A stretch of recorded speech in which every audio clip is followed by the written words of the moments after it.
আমরা জানি কালাচ মানেই এক আতঙ্কের নাম, কারণ এদেরকে বলা হয় নীরব ঘাতক, যার কামড় মানুষ টেরই পায় না।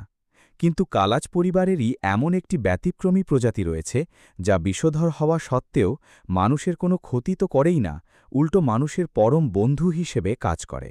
সেটি হলো হলুদ কালো ডোরাকাটা শঙ্খিনী বা ব্যান্ডেড ক্রাইট।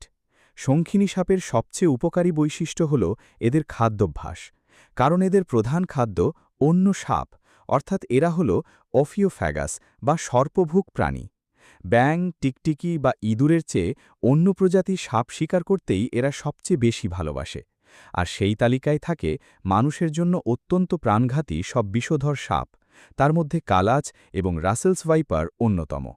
প্রকৃতিতে শঙ্খিনী সাপের সংখ্যা বেশি থাকলে কালাচ কিংবা রাসেলস ভাইপারের সংখ্যা কমে যায়। কালাচ প্রজাতির সাপের মধ্যে সবচেয়ে বড় হওয়ায় এরা এক কামড়েই অনেক বেশি পরিমাণে বিষ ঢেলতে পারে। তবে মজার ব্যাপার হল, এই সাপেরা মারাত্মক বিষধর হওয়া সত্ত্বেও অত্যন্ত নিরীহ এবং শান্ত প্রকৃতির হয়। মানুষকে সামনে দেখলে এরা কামড়ানোর বদলে দ্রুত পালিয়ে যাওয়ার চেষ্টা করে। এমনকি এদের গায়ে হাত দিলেও এরা সাধারণত কামড়াতে চায় না।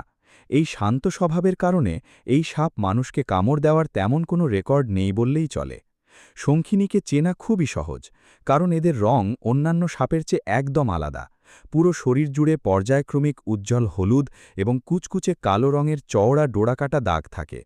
কিছু সাপের ক্ষেত্রে হলুদের বদলে হালকা অফ হোয়াইট বা রূপালী রঙও দেখা যায়। আকারে এরা বেশ বড়।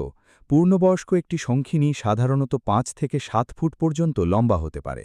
এদের শরীরের মাঝখানের শিরদাঁড়াকে উঁচু হওয়ায় দেখতে অনেকটা ত্রিভুজ আকার মনে হয়।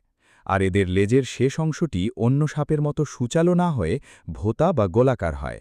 এই কারণে গ্রামীণ এলাকার মানুষ একে ভুল করে দুমুখ সাপও বলে থাকে।